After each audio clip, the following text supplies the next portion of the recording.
podcast edit by Abe's Audio. In-House Insights, the podcast by in-house professionals for in-house professionals. One of my philosophies that I both say in the book and practiced in real life is no surprises ever. Like I'm a huge over communicator, partly because like I'm OCD and I like to repeat myself a lot, but also because I really believe that, you know, the more people know exactly what to expect, the happier they're going to be, right? Because surprises are stressful. It's like when you know what to expect, when they know what to expect from me as a leader, when they know what to expect from their teammates, when they know what to expect from the company. Again, that it all is in the service of giving them freedom to be more creative. Kia ora, Chris. How are you? Kia ora, Abby. Oh, it's so great to be back again. Another iHack podcast. People are going to say we're best friends. We hang out together so much. I'm so excited. I've been really having like the urge to record my thoughts today, so I'm pumped. Excellent. Hey, what have you been up to? So someone mentioned to me the other day Spaceballs, and I just, that was one of my ultimate movies growing up, and I've been on a real Mel Brooks bent recently, like just vibing, and then also just like those movies that make you feel kind of like warm and fuzzy, like Step Brothers and just like all these like funny old movies. I've been getting the kids into all those Will Ferrell movies. That we watched Anchorman the other day. They loved it, right? So it's fantastic. I heard that they're remaking Spaceballs. Did somebody tell us that the other day? Yeah, and I think it's in Sydney at the moment, which is exciting. Awesome. But yeah, I can't wait to see. I mean, obviously it's always a real, like, how's it going to go when someone makes a remake? But if it's the right kind of people, and apparently it's everyone coming back except John Candy, whose son's taking his place. So I think, you know, they'll treat it with the respect that, I mean, I revered it growing up. I can't wait. Yeah. I can't wait to see that. I see your Schwartz is as big as mine. Yeah. It's so funny. And like I grew up on predominantly British humour, which like, you know, like Fawlty Towers and Blackadder and all of those sorts of things, and Monty Python. So this I remember Spaceballs and Drop Dead Fred being my like first real introduction to like American humour. So that, like, you know, New Zealand's quite Anglophile in the fact that we love a lot of British humour. Well, speaking of Americans, how about our next guest?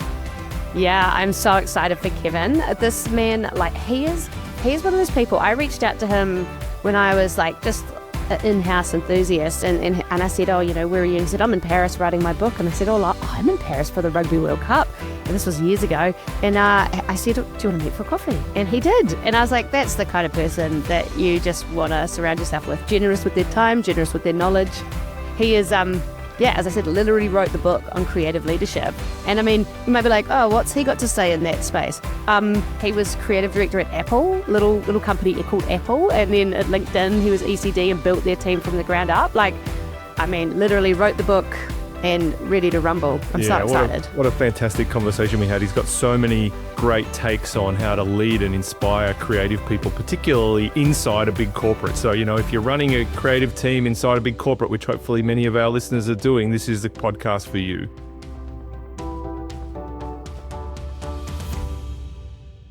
Hello, everybody, and welcome to In-House Insights with iHack. Chris and I are here today, and we are absolutely chuffed. We have one of the best guests to kickstart today. We have one of the best creative minds out there in the industry. You know, being creative director at Apple and ECD at LinkedIn, that just gives you a small glance into the basis of Kevin Frank's background. But then he literally went and wrote the book on creative leadership. And so we're really excited to talk to him today. Aren't you, Chris? I think it's going to be a great one. I'm pumped. You know, I've had the privilege of meeting Kevin a couple of times, and he's got so much wisdom to share around, in particular, like, how do you lead creative teams? And creative people are special. You know, they have particular needs, and the way that Kevin articulates that is just so useful. So, you know, welcome, Kevin, to the iHack podcast, and let's get into it. Thank you both for that very warm introduction. I will do my very best to live up to those expectations that you just set. Right. So I'm going to kickstart with quite a big question. I've spent a fair bit of time over the last couple of years in the UK and Europe and America and down here in APAC, and I just wonder, What have you seen over the course of your career about how creativity manifests? Because I know you spent some time in Europe, and you've long come through America, but through really global countries. And I wanted to know, how do you find creativity shows up in different markets, and is there a difference? I mean, certainly there are cultural differences when you really drill down to, what jokes play or what things resonate emotionally. But I think, I think the soul of creativity is probably the same, the sort of abstract drive that makes people want to express themselves and want to find that emotional connection with customers and consumers. Like that sort of ethos, that approach is the same everywhere. It's different. It may express itself differently culturally in different places. So for example, when I worked at Apple, it was a really centralized culture. And so everything was driven out of Cupertino, but we had creative directors in different countries all around the world. And so, we would come up with the idea in Cupertino, but we'd want those local folks to really, the word we used was transcreation, was to make it relevant to local audiences. So for example, I worked on retail for a long time, and the holidays or Christmas was obviously the big retail season. And Christmas is one of those things that's, that the United States has certainly taken to its extreme state. And there's so many cultural markers around Christmas here, whether it's, Santa Claus or chestnuts on the fire or reindeer coming and, or Santa coming down the chimney and putting things in stockings. Like those things that we create in Cupertino all play really well in the United States, but you go to the Netherlands and you try and localize a thing, and they don't have Santa Claus. They have Sinterklaas, who comes and you leave carrots for his reindeer. So if we make a reindeer joke about Santa Claus in the States, that might not play in the Netherlands. So, the idea, the thing that make emotionally connect about that insight is the same thing, but it shows up different in different places. Or if you have a place like China, Apple would show up in China and they may not celebrate Christmas at all. How do you bring the holidays in a way that still emotionally resonates? So yeah, I think my point is that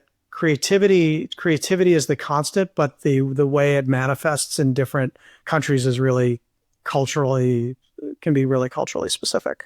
That's the reason I ask that is because I'm seeing a shift across different markets about how centrally they place creativity and creative minds in-house.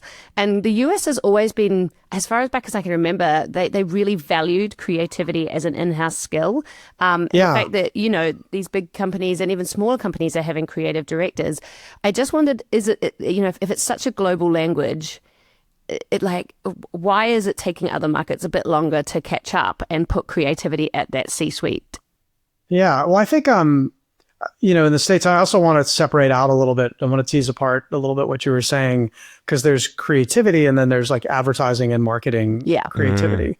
And I think, again, creativity as a value has always been important because, engineers can be creative to come up with the product, and salespeople can be creative with their pitches, and advertising people can be creative, coming up with the campaign. But, I think that in-house in the States, that sort of advertising marketing creativity has only come to be valued in-house maybe in the last 10 or 15 years.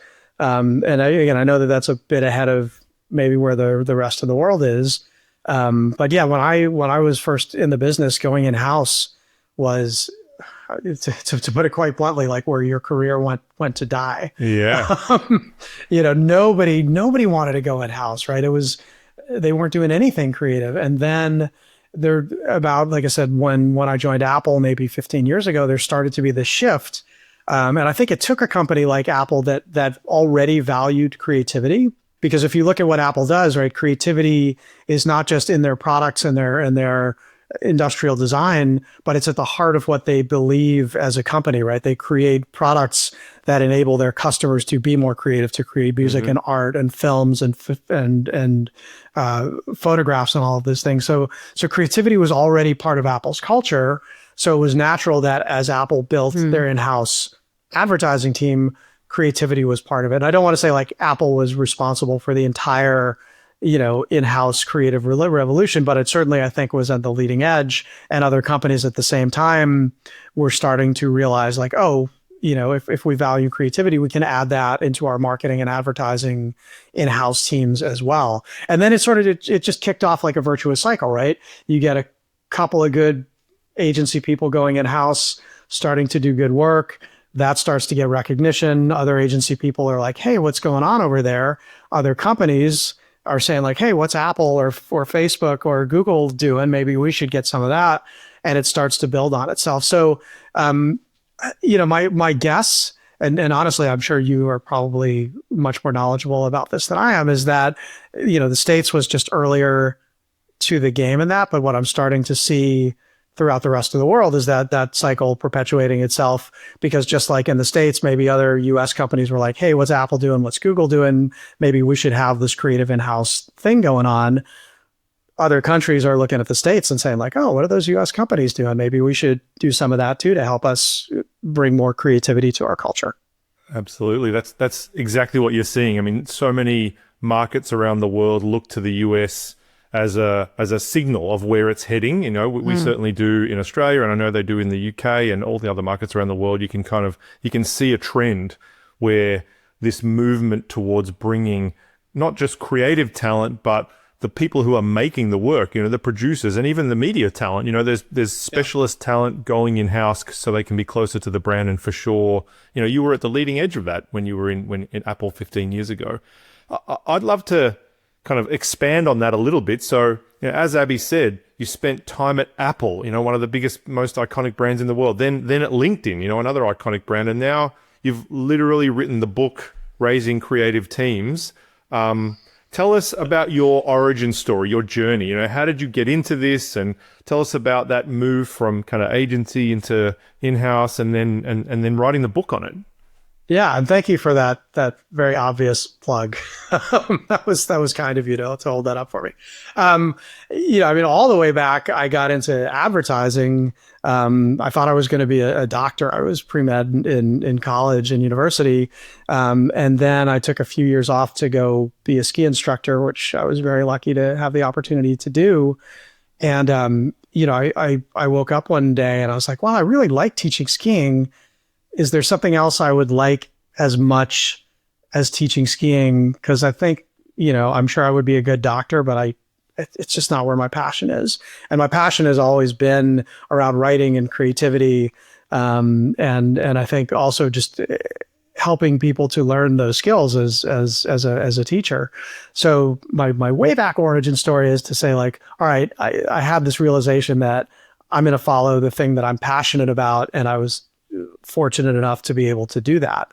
I think my origin story as a jumping, 20 years ahead, my origin story as a creative director and somebody who's really, beating the drum and writing the book about the value of good creative leadership is when I first went in-house, I didn't even realize that management and leadership were a thing, or I had a very different picture of what it meant. In agencies, the leadership that I saw was creative direction, right? It was make it bigger, make it smaller.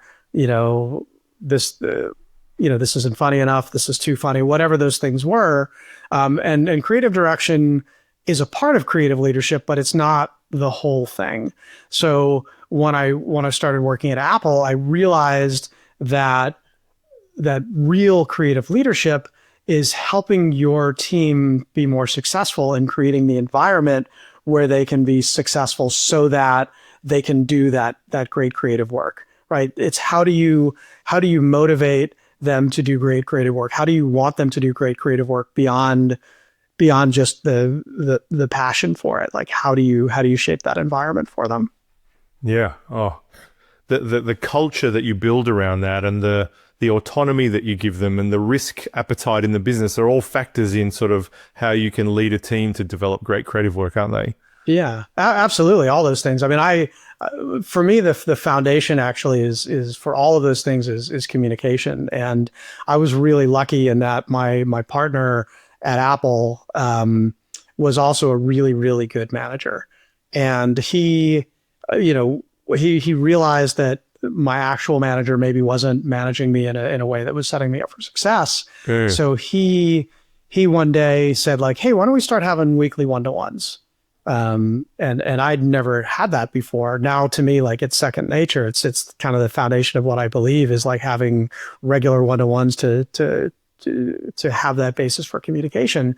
So he really showed me how to do that. And so I just, the way that I learn and the way that I just find my own style is I find somebody to copy basically until I understand what they're doing. And then I start to build my own style out of that. So, he kind of got me on this track for one-to-ones, and those one-to-ones are a weekly, dependable, regular format so that you can discuss all of those things, Chris, that you just mentioned. Like all those things are important, but unless you have time to talk about them, which nobody ever does because everybody's so busy making work, they kind of fall by the wayside. But if you know that you've got half an hour with me as your leader or my manager, or I know that my manager is going to have half an hour with me every single week, and I can bring up those things, that's going to start to create the environment that allows for all of those things that contribute to creativity.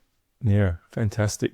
I know Abby's got a question, but I just want to ask one more question, right? So yeah, man. If we look at the book, so you talk a lot about the fact that managing creative people is somewhat of a different skill, and there's a framework around how to do that, and there's kind of particular ways to do that. I mean, tell us, what have you learned in your career about how to get the most out of those creative teams? A lot of our audience are leading in-house creative teams or even agency creative teams. What have you learned? Give us a little synopsis of kind of some of the tips.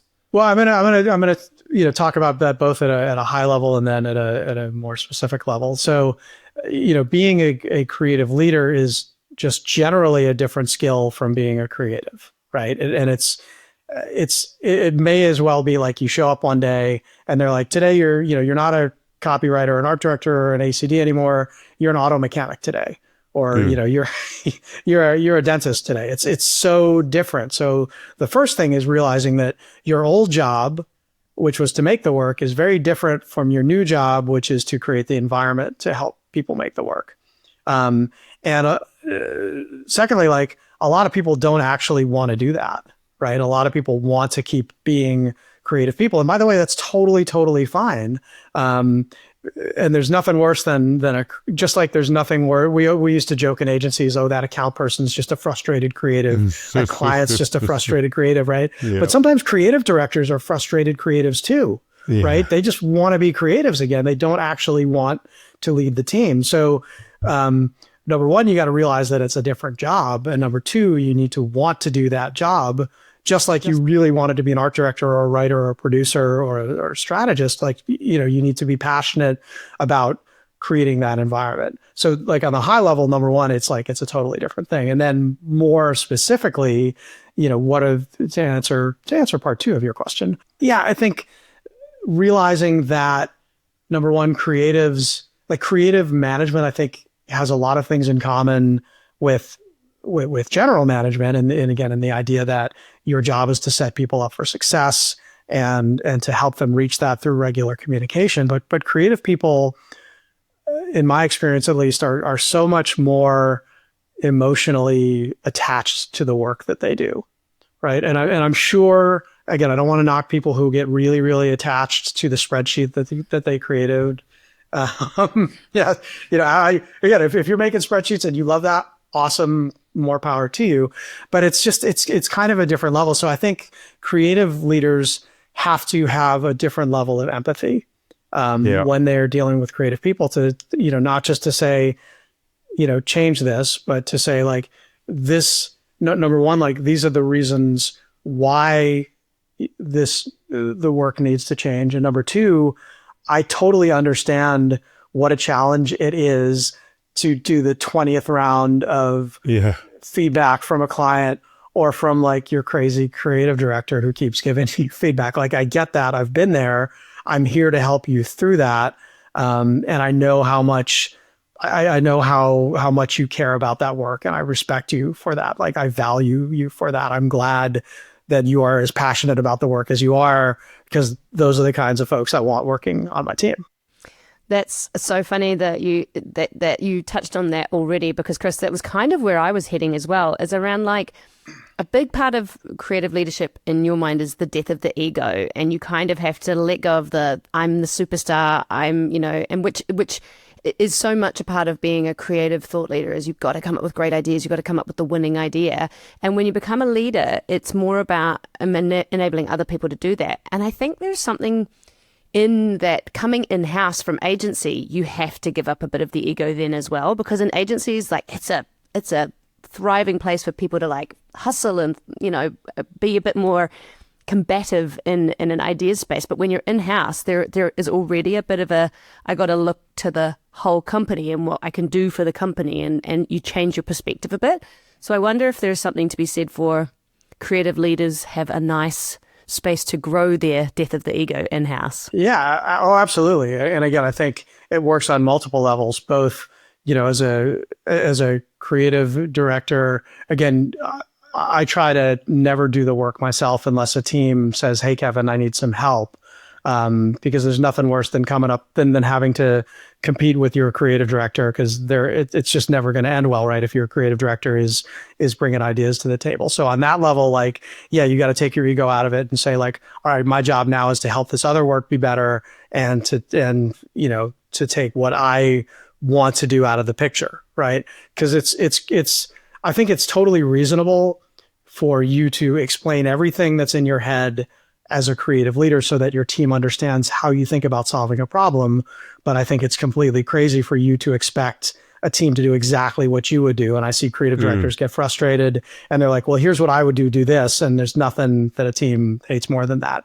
But again, that's I think on a more local level, on a more global level, like you were talking about, Abby, part of what I really like about working in house and working for powerful brands like Apple and LinkedIn is you can get behind, or I could get behind their mission. I could get behind what they stood for in the world. And so, one of the ways that I hired at LinkedIn and also at Apple to a lesser extent, I hired a lot of folks from agencies, and inevitably one of the questions that they would ask me is they would say, if I come in-house, am I going to get anything for my portfolio?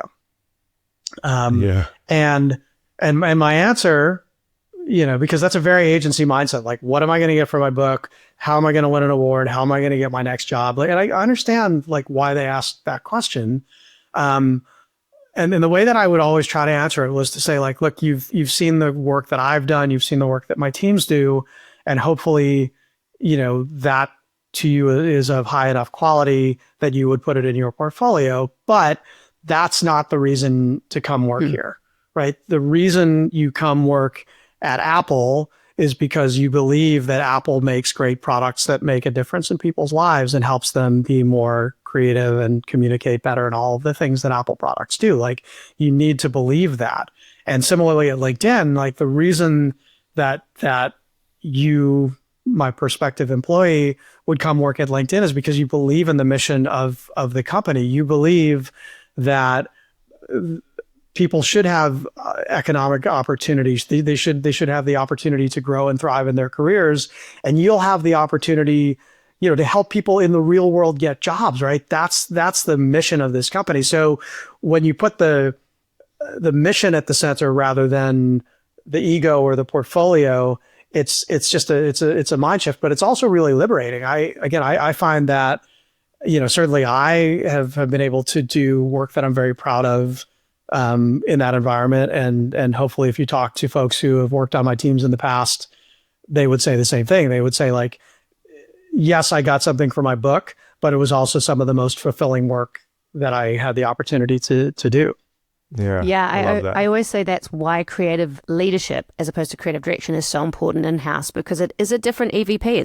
The employee value proposition is, do you want to come and make change and move the business needle? And that gets some people like myself hot under the collar, but other people are like, I don't know, I kind of just want to do the latest tech in like VR and do something cool and award winning. And so it's really important for creative leaders in-house to be really specific about the kind of people that will thrive, because that's your role as a leader. Yeah, and I try to be as transparent about that, like before anybody ever comes and works on my team, right? Because there's nothing worse than somebody showing up and then saying like, "Whoa, you didn't tell me about this." Like one of my philosophies that I both say in the book and practiced in real life is no surprises ever.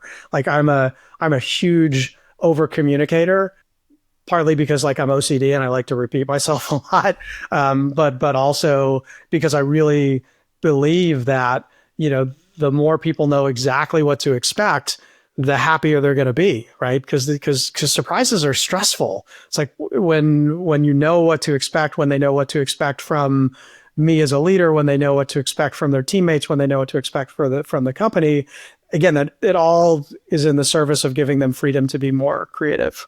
One of the things we hear a lot from people who have moved from agency into creative roles is you're so much closer to the business and the results of the business, and you get a much clearer perspective on like, my work is important, but it's only a part of what this business is doing, and this is how it's contributing.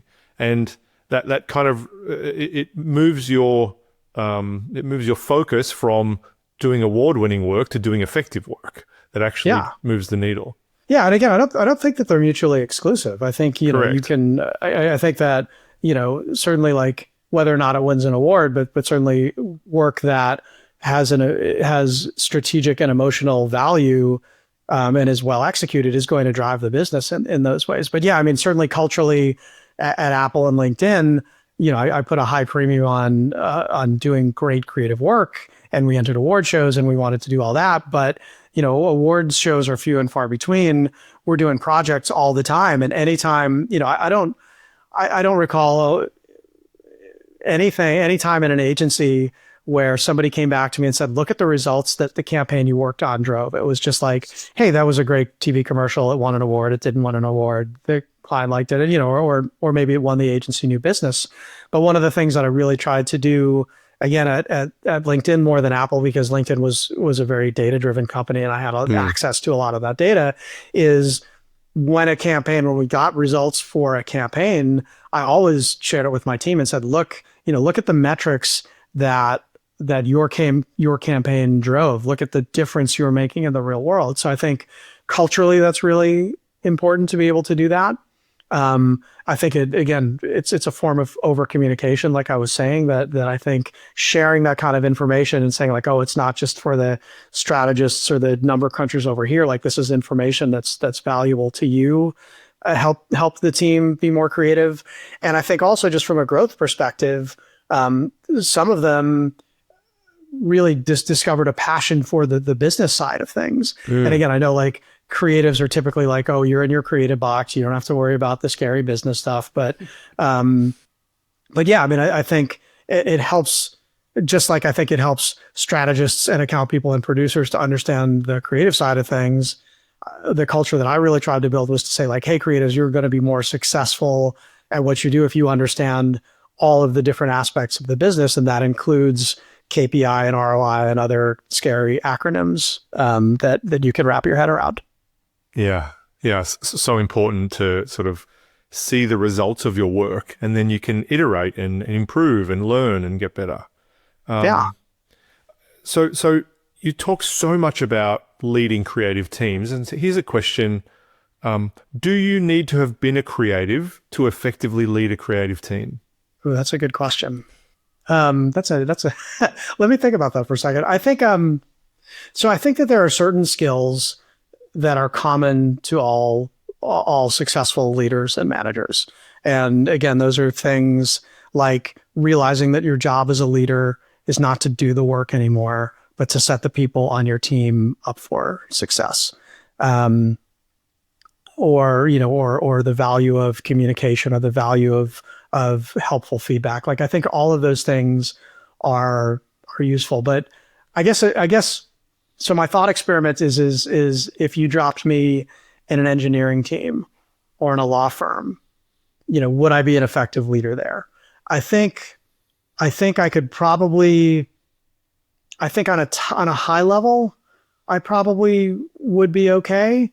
But that sort of empathy piece that I was describing before, right? When I could say to a creative person, I understand the passion that you put into this project. I understand the emotional attachment you have to it. I'm not sure if I were in a law firm or an engineering firm, if I would be able to have that same empathy, because I haven't done that. And I'm not sure if I'd be able to give as good feedback. Again, on a high level, I could say like, this doesn't make sense to me, but I don't understand, I don't know case law. So conversely, I think probably a good leader is going to be a good leader whatever situation they're dropped into. Probably not as effective as somebody with that specific background. Having said that, I'm also just going to maybe contradict exactly what I just said a little, because this is a new question and I'm just sort of thinking through it out loud. And like I said, I like to over communicate. So on my team at LinkedIn, I didn't only have creative people reporting to me, right? So I also had account service, and I also had strategy, and I also had production.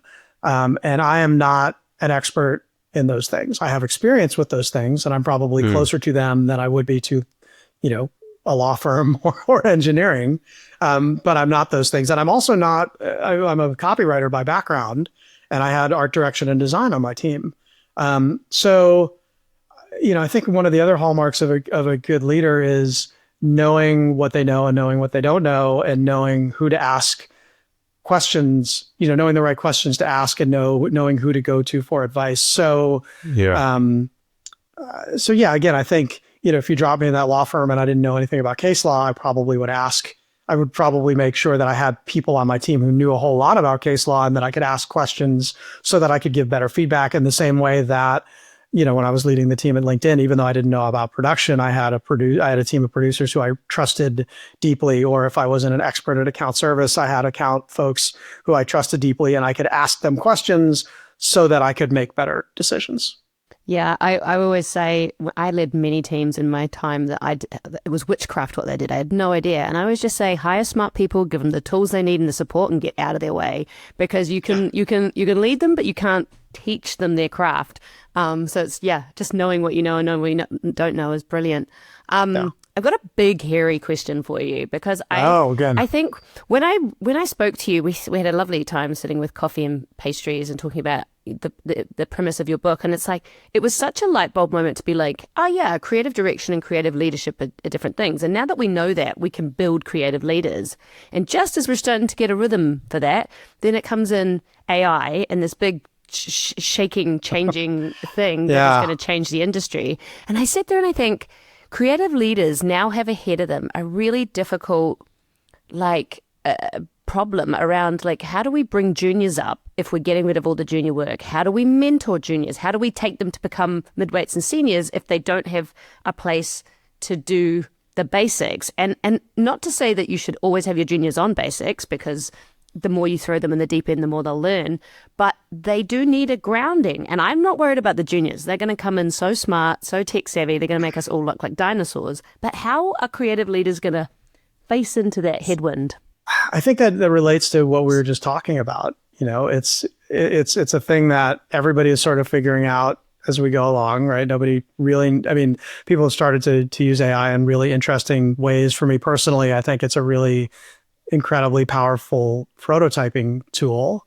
But I think, leaders, number one, will know what they don't know. Hopefully they will surround themselves with people who do know more about AI than they do, so that they're well advised. And at the same time, having people who are more expert in that technology than they are, that's a resource so that they can become more expert in that technology. And at the same time, there are ways to learn that technology, so that leaders, even though they're not AI natives, will have the opportunity to grow and adapt, just like they always have as other technologies or specialties come along. But I wish I knew. Maybe I can ask AI the answer to that question, but that's what my gut says. Yeah, I just keep coming back to we're going to just have to invest more in learning for the juniors, like, you know, put them on projects and you know, help them find the fundamentals in a different way. I'm not sure what that way is yet, but yeah. Well, and I think that the fundamentals are going to change too. Just like, you know, Photoshop came along and the fundamentals changed and people learned that, you know, film and photography came along and, you know, people had to learn that. So now there's this exciting new thing that can do all kinds of things. I mean, the fundamentals, to take this full circle to where we started, you know, I think the power of an idea is always going to be there. And I think that's going to be there anywhere in the world. Now we have this new tool to help us get to those ideas. You know, how do we engage with it so that the ideas and the creativity are as powerful as they can be? Just keep teaching curiosity. That's it. The skill set is going to be more around having taste and discernment and knowing what is a good idea and knowing what is a good piece of copy than it is about writing the copy yourself, because that's going to be essentially produced in no time for no money, you know, the copy and the images and the video, but knowing what's good and what's going to be effective, that's the real challenge. And that's what the role becomes. And that's where leading teams to be able to know that's kind of the skill of the future. I hope so. The book is Raising Creative Teams, Practical Leadership for an Emotional Business. It's available on Amazon. And I know Kevin talks about this with lots of businesses around the world. So if you want to reach out to Kevin directly, you can hit him up on LinkedIn. I'm sure he'd love to hear from you. It'd be fantastic to get his experience in your business and teach all of his learnings around how to lead creative teams and bring them along that journey. Kevin, thanks so much for your time. We really appreciate having you here with us today on the iHack podcast, and good luck in future. Thank you so much for having me. This was a real pleasure.